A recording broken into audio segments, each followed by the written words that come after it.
Cominciamo sempre chiedendoti da che ambiente familiare provieni. Ma io sono nato l'8 aprile del 49 in una bellissima via dei Giaggioli, perché si nasceva a casa quella volta lì, in una casa che a Trieste, molto in alto, esposta a tutti quanti i tramonti, ma anche ai venti che c'erano freddi nella parte alta del Carso.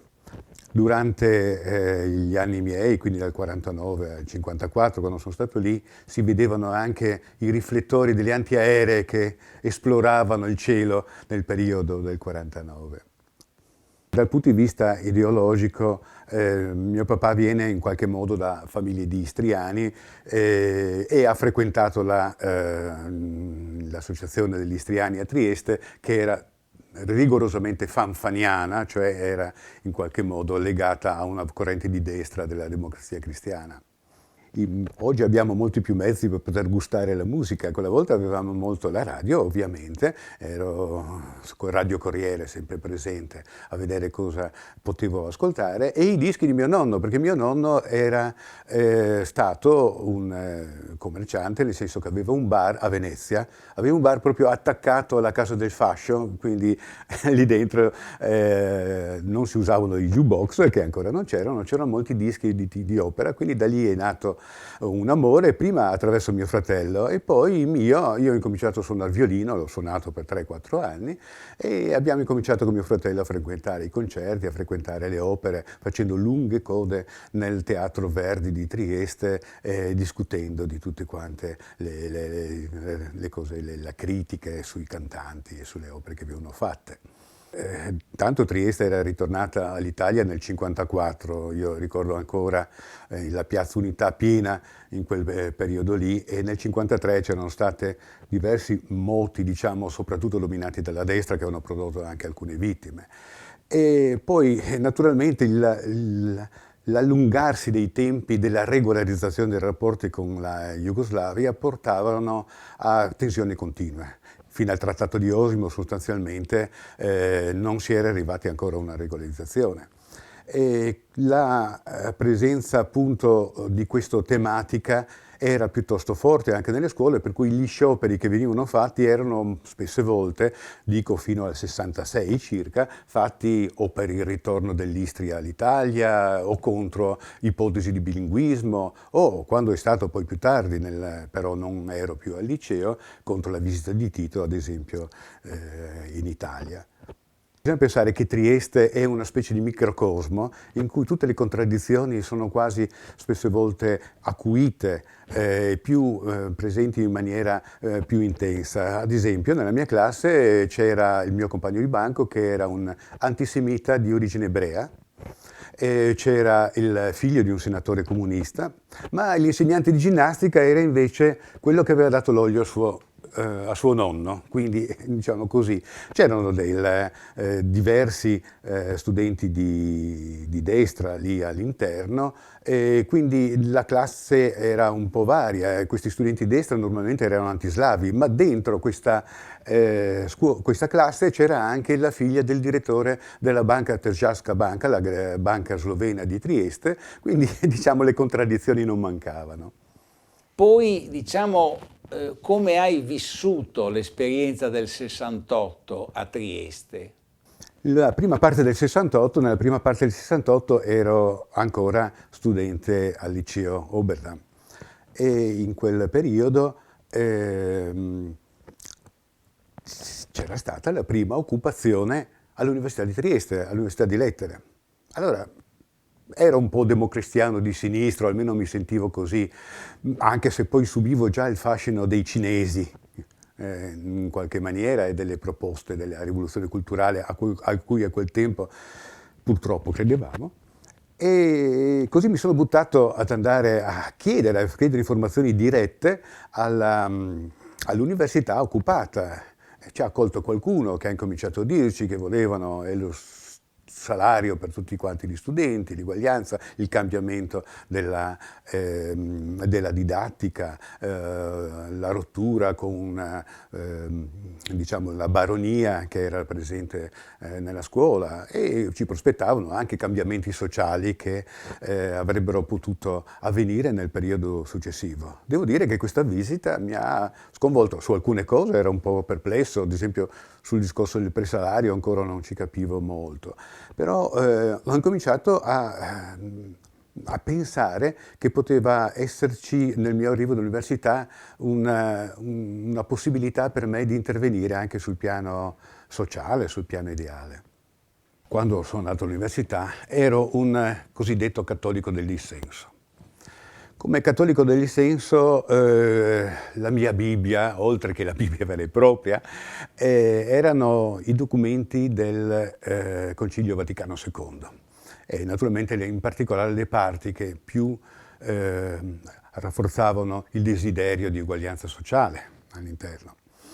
Quindi come cattolico poi avevo vissuto due esperienze. Una prima esperienza era stata con i Gesuiti, e una seconda esperienza con i francescani. Due esperienze abbastanza diverse, ma è abbastanza interessante questo, che dai Gesuiti ho avuto diciamo, la conoscenza di alcune riviste, in particolare si trattava di aggiornamenti sociali.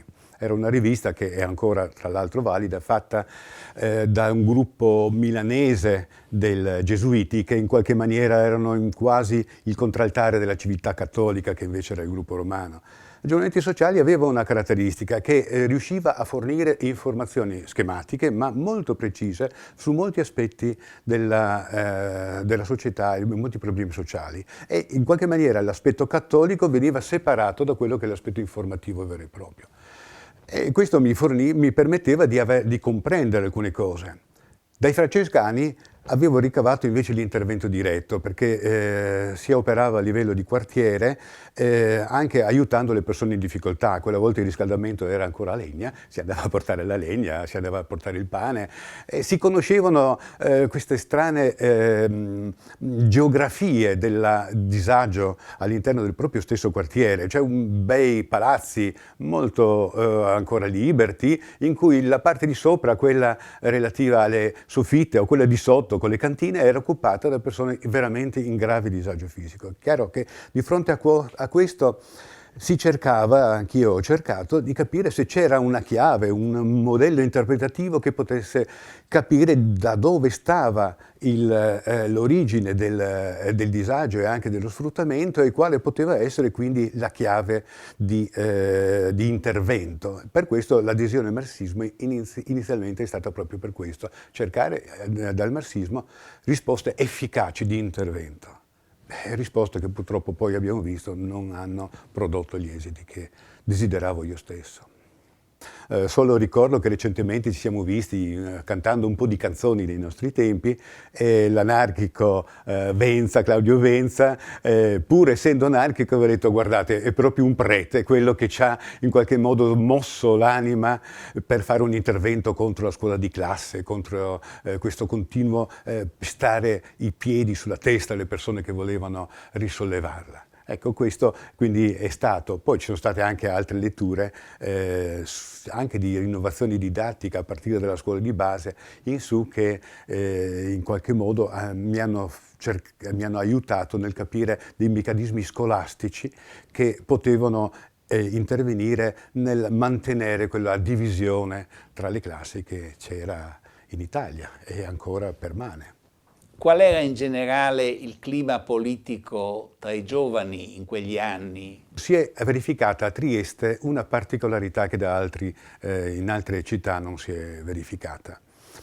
A Trieste le persone che in qualche modo non si ritrovavano all'interno del Partito Comunista, comunque con cui si collaborava a livello delle assemblee, non si erano divise in diverse formazioni che già erano presenti: lotta continua, movimento studentesco, avanguardia operaia, partito comunista, marxista-leninista. C'erano alcune frange, alcuni elementi, ma diciamo le persone più attive della parte extraparlamentare, della sinistra universitaria triestina, si era radunata attorno alla figura di Schenkel, che veniva da Venezia. Era una persona molto intelligente e anche ironica, che riusciva in qualche modo a portare avanti una linea che non era puramente ideologica, quindi una linea in cui il nostro intervento veniva sempre rapportato a quelle che erano le necessità reali degli studenti, o reali, o almeno per noi considerate reali,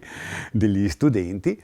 Per cui questa linea ci aveva convinto e per un tempo molto lungo persone anche molto diverse tra di loro avevano deciso di non aderire ad altre formazioni, ma di continuare con questo gruppo Schenkel l'intervento all'università. E questo nome, gruppo Schenkel, per molti sarà un problema, perché non è noto, se no a chi ha vissuto quell'esperienza dal 68 al 71 a Trieste, noto che cosa possa essere questo gruppo che noi abbiamo chiamato Schenkel, qualcuno lo chiamava in modo diverso. Vorrei ancora aggiungere che qualcuno poi individualmente era andato a riunioni nazionali di altre formazioni, portando con sé una grande delusione. Già nel 68 Adriano Donini ed altri erano andati a Milano, ma avevano visto il contrasto tra i vari gruppi che non avevano considerato come presente a Trieste. E poi altri, ad esempio Ilvio Biorini, era andato a parlare con Capanna, ma poi con Capanna vedeva che la cosa principale era il contrasto con altri gruppi politici. Noi non eravamo così, ci trovavamo male. Quindi ogni rapporto con quelli gruppi nazionali, almeno per un certo periodo, ci aveva convinto a pensare che c'erano divisioni che alla fine avrebbero ucciso il nostro intervento politico. Qual era l'atmosfera, diciamo così, generale, politica tra studenti all'Università di Trieste? Nel rileggere una serie di documenti di quei tempi, una grande fatica, devo dire la verità, perché ritrovarsi a rivedere che cosa si era in un gruppo politico nel 68, 69 e 70. E ho notato, ad esempio, in alcuni documenti che già a Mestre, in alcuni comitati di base, l'intervento nelle scuole veniva considerato importante se partiva dalle necessità degli studenti che c'erano. Beh, questa linea tutto sommato era la linea che esisteva anche a Trieste. Gli interventi non potevano essere semplicemente ideologici, bisogna intervenire nella vita delle persone. Infatti il problema, qualche volta veramente ore di discussione c'erano state più importanti per questo gruppo Schenkel, era quello di capire che non ci fosse uno scollamento tra quelle che erano le nostre proposte e quelle che potevano essere le necessità dello studente. Qualcuno ci potrà rimproverare di essere stati forse un po' troppo sindacalisti, però dagli esiti che ci sono stati e soprattutto dal fiorire, della vitalità degli interventi delle persone, che quindi tutto sommato non sono stati troppo compressi dal nostro intervento, perché qualche volta gli attivisti hanno anche compresso la base, no? E ci ha dimostrato che la linea per noi era una linea valida, magari da altre parti no, però da noi era una linea valida, perché le assemblee erano di centinaia di persone, centinaia di persone, e venivano vissute sia quella generale che quelle delle singole facoltà con grande capacità di intervento da parte delle singole persone. I momenti importanti di elaborazione delle nostre rivendicazioni erano due, perché passavamo, nonostante ci fossero i gruppi, passavamo sempre attraverso i comitati di lotta, o come vogliamo, comitati esecutivi, o comunque commissioni, quindi qualsiasi elemento fosse stato portato avanti da singoli gruppi, veniva comunque passava attraverso quello che era una griglia di organismi di base. Questa è la prima cosa. E le due forze più importanti nel periodo 68-71 erano appunto la sezione del PC, perché non era proprio della FIGC, era proprio diventata sezione del Partito Comunista, e dall'altra parte c'erano appunto questo gruppo importante, ma c'erano anche personalità, cito Carlo Bressan per dire, o Claudio Venza, che non erano inserite all'interno di questi, ma venivano sentiti con interesse, quindi la voce di alcune persone veniva sentita comunque con grande interesse anche se non erano schierati. Naturalmente bisogna pensare che il cosiddetto processo della democrazia di base non sempre era portato avanti con coerenza, perché comunque i vari gruppi si organizzavano, quindi in qualche modo predeterminavano alcuni esiti delle assemblee. Bisogna dire che però fino al 1970, qualcuno dirà che è una cosa vergognosa, ma comunque fatto sta che lo è, fino a quasi 1970 fu lasciato anche spazio ad elementi di destra agli interventi in assemblea. Fu solo nel 70, dopo una chiara aggressione durante un'occupazione che c'era stata di studio di matematica, che proprio il movimento ha deciso che proprio non se ne poteva più e non era possibile lasciare neanche la parola a questi elementi. Ma prima ancora esisteva la possibilità. All'università ti sei avvicinato a qualche gruppo? Hai partecipato all'attività di qualche gruppo? Il collettivo Indecina è stato creato nel 1972. Vorrei un attimo anticipare questo, che alcune cose posso anche ricordarle poco, se vogliamo, no? Qualche volta mi hanno aiutato, sapere una cosa strana, delle agendine che ho tenuto per anni gelosamente, questa, in cui a volte scrivevo semplicemente gli eventi, in certi altri giorni scrivevo anche quelle che erano le mie impressioni su elementi di quel periodo lì. E leggendo queste agende posso vedere che la lotta per la democrazia, o se vogliamo anche per la liberazione del Vietnam, era sentita da me molto profondamente. Nel 72 all'UNESCO, al Centro di Fisica Teorica, hanno fatto un errore. Hanno deciso di lasciare spazio a un convegno sulla visione del mondo da parte di fisici finanziato dalla NATO. E a questo convegno partecipavano 2 o anche più personalità del mondo della fisica, tra cui anche premi Nobel, che avevano partecipato alla commissione JASON, che era una commissione di aiuto per il governo americano nel cercare di risolvere a favore degli Stati Uniti la guerra del Vietnam. Ma i consigli erano i più disparati qualche volta, ma anche il consiglio di andare a tagliare le orecchie ai Viet Cong, ad esempio, poteva essere un consiglio che interveniva all'interno di questa commissione. E grazie al professor Bruno Vitali, in particolare dell'Università di Napoli, abbiamo cominciato ad organizzare una campagna che poi si è sviluppata in tutto il mondo e che ha inseguito, se vogliamo, questi membri della commissione JASON. E con l'occasione, naturalmente, abbiamo anche sostenuto quelle che potevano essere le campagne di difesa del Vietnam, ricordo ad esempio Chinino per il Vietnam e altre cose di questo genere. Quindi nel 71 il cosiddetto gruppo Schenkel, di cui parlavamo prima, si era concluso e ogni singola componente si era divisa, chi era andato a lotta continua, chi non era andato da alcune parti, chi al manifesto.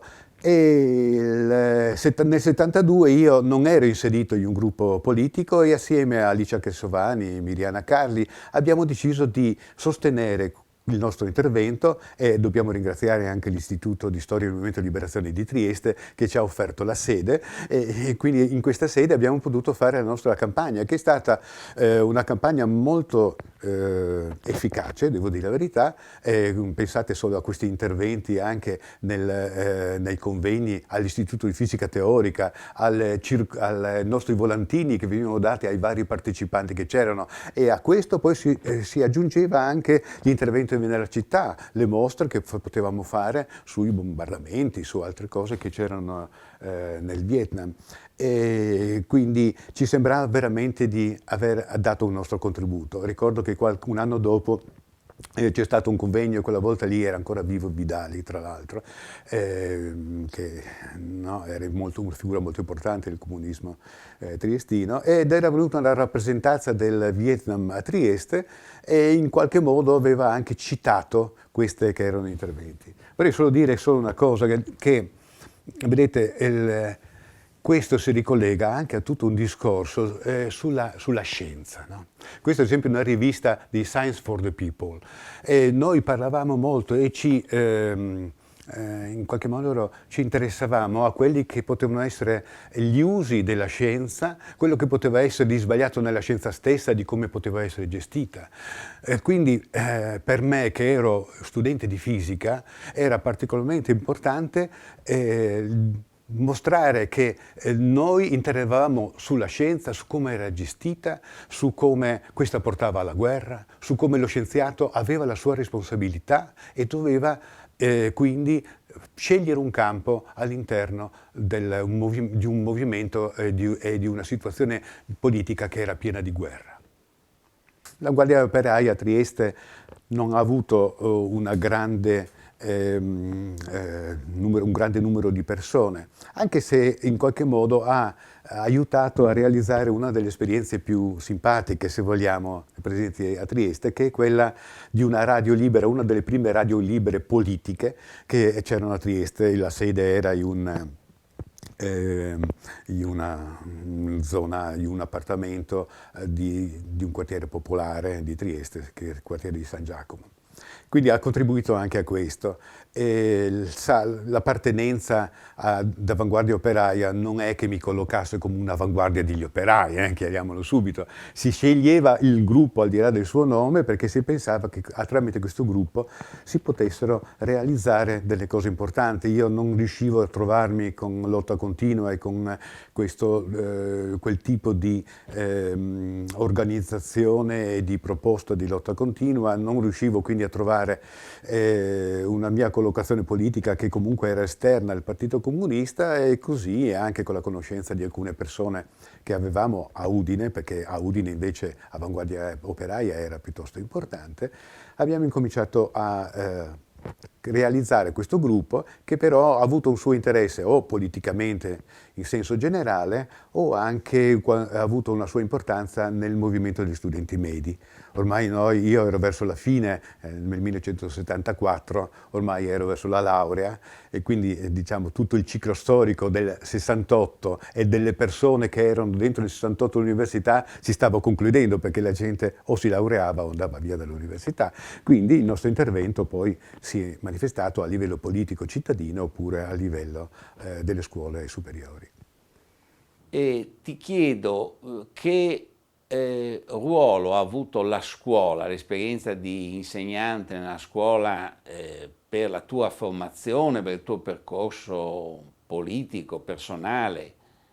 Eravamo in un momento forse anche fortunato. Bisogna pensare questo, nonostante quando si lavorava politicamente all'università si pensasse che dovevamo lottare contro la dequalificazione, ecco, in realtà proprio in quegli anni c'era una fame di persone qualificate soprattutto nel nostro territorio. Dobbiamo pensare che nel territorio della Friuli Venezia Giulia la disoccupazione, molto più tardi, questo attorno al 2008, era arrivata sotto il 3%. Quindi vuol dire che gli Stati Uniti non arrivavano ad avere così poca disoccupazione come ce n'era in quegli anni. Quindi c'era un periodo nel Friuli Venezia Giulia in cui le persone laureate trovavano lavoro, e quindi ho potuto scegliere. La mia scelta è poi avvenuta alla fine dell'ultimo anno. Intanto l'altra possibilità che mi poteva essere offerta era quella di entrare all'università. Entrare all'università significava anche fare la gavetta, come si dice, cioè restare a carico dei genitori per molto tempo. Io non me la sentivo più, perché è chiaro che a una certa età uno vuole avere la sua anche autonomia, la sua vita, e così all'ultimo anno ho deciso di non andare all'università. Ho fatto una tesi di laurea di diciamo epistemologia o filosofia della scienza, in qualche maniera, attraverso il professor Ghirardi, che è noto comunque in tutto il mondo per la sua teoria che aveva cambiato una delle formule più importanti della meccanica quantistica.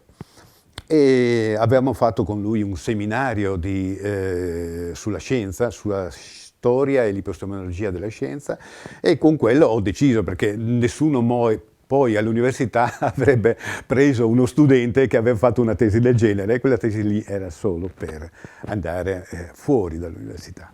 E così ho incominciato prima partecipando a concorsi. C'era un concorso che era stato attuato proprio dopo la fine dell'università mia, che è durato, un concorso nazionale che è durato 3 anni per arrivare alla conclusione di questo concorso, e quindi attraverso il concorso poi sono andato a lavorare a Tolmezzo per il primo anno. Naturalmente portando con me tutti quei discorsi sulla scienza di cui parlavamo prima, quindi anche quella volontà di far entrare questi temi, non dico politici, ma sociali senz'altro, all'interno del mio insegnamento. Sì, nella CGIL scuola mi ero iscritto ancora da precario. Voglio ricordare ancora un episodio. Appena presa la testa della CGIL scuola c'è stato un grande corteo del 1° maggio a Trieste, in cui verso la coda c'erano i gruppi extraparlamentari che non erano molto graditi dal servizio d'ordine del sindacato in quel momento lì. E per una serie di motivi, forse perché vendevano i loro giornali alle persone che frequentavano questo corteo, c'è stato un intervento del servizio d'ordine che voleva allontanare gli extraparlamentari dal corteo sindacale. Allora io cosa ho fatto? Ho preso la mia tessera sindacale appena presa, l'ho sventolata in giro, ho detto non preoccupatevi, ci penso io, e con quello diciamo il momento di crisi è stato superato, e quindi abbiamo potuto continuare ad andare avanti anche noi extraparlamentari quella volta lì, a seguire questo corteo. E poi negli anni successivi questi problemi non ci sono più stati, forse un piccolo problema con le femministe c'è stato a suo tempo, ma questo è stato anche da altre parti, anche all'interno dei gruppi extraparlamentari. Quindi ho cominciato nel sindacato già a Trieste come precario, e poi ho continuato a Udine nella CGIL scuola finché sono entrato un po' nella segreteria regionale della CGIL scuola.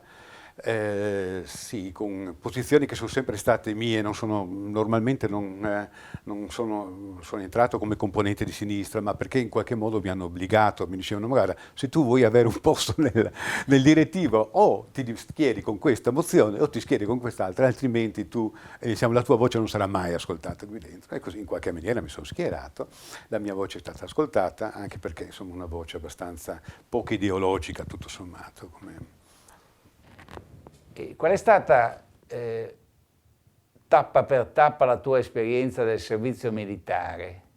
In effetti io ho iniziato il servizio militare che già avevo fatto qualche supplenza, ed mio padre iscriveva alla recluta dottor Furio Petrosi, per dire. Così. Ero uno dei pochi laureati, i miei superiori non lo erano, di conseguenza erano i pochi laureati lì dentro. È stato un momento, diciamo, piuttosto impegnativo. Eravamo nel 75 in gran parte, nell'epoca in cui poi c'è stato anche, alla fine di quell'anno, c'è stata anche una ripresa in termini dei voti della sinistra. Ma prima la situazione era grave, perché io ho fatto a Savona, che ho scoperto essere in termini di vento più fredda di Trieste, quindi la Bora era stata superata da questo vento freddo incanalato a Savona, e come recluta, e non mi mandavano mai via perché non volevano mandarmi da nessuna parte, perché costituivo un pericolo. Io ero già di Avanguardia Operaia, in quel periodo ero già del sindacato, e di conseguenza ero già schedato ampiamente. Purtroppo devo dire che a causa di questa mia appartenenza, mio fratello, che era già medico, non ha potuto fare il medico militare, perché gli hanno detto chiaramente: col fratello che hai tu non sarai mai ufficiale. Vabbè, insomma, sono cose che capitano. Ora, sotto l'esercito, poi da Savona vado dove tra l'altro abbiamo fatto anche qualche intervento, ricordo ad esempio come Soldati Democratici, un nostro scritto è stato letto da Pertini che quella volta non era ancora certo presidente. Poi ci siamo spostati, mi hanno spostato a Verona, nella caserma, non so se qualcuno ricorda, di Amos Piazzi, cioè in quella comunque di o complotto o comunque gruppo che si rifaceva alla destra, e una caserma in cui Amos Piazzi aveva avuto molti amici, tutto sommato, e in cui tra l'altro in una città in cui però anche Avanguardia Operaia, a cui io appartenevo, è anche molto ma molto forte. Le domande finali sono quelle topiche, no? Che possono anche essere sganciate dal 68. Un libro, un film, una canzone. Un libro? Ecco, un libro a cui sono stato molto affezionato è l'antologia delle opere di Brecht. Non si rappresenta quasi più, ma per me è stato una grande, mi ha dato grande motivazione. Qui la sinistra mi criticherà, guerre stellari. Sì, perché guerre stellari? Perché siamo stufi di stare chiusi in questo mondo in cui succedono tante brutte cose, ci piacerebbe tanto poter uscire da questa gabbia di questo mondo, e invece ci siamo, e sempre più numerosi e con sempre più problemi. Uguaglianza di Paolo Pietrangeli. Ti ho visto lì per terra, era un incidente sul lavoro, è la canzone, ma poi si prosegue, uguali perché e per chi, facile dire uguali. Ti ho visto lì per terra, al sole del mattino, e braccia e gambe rotte dal dolore. Diceva anche Rimatto, ma devo ringraziar la tua pazzia. Ci dicono siete uguali, perché per chi è comodo per voi dire che siamo uguali davanti a una giustizia partigiana. Cos'è questa giustizia se non la vostra guardia quotidiana?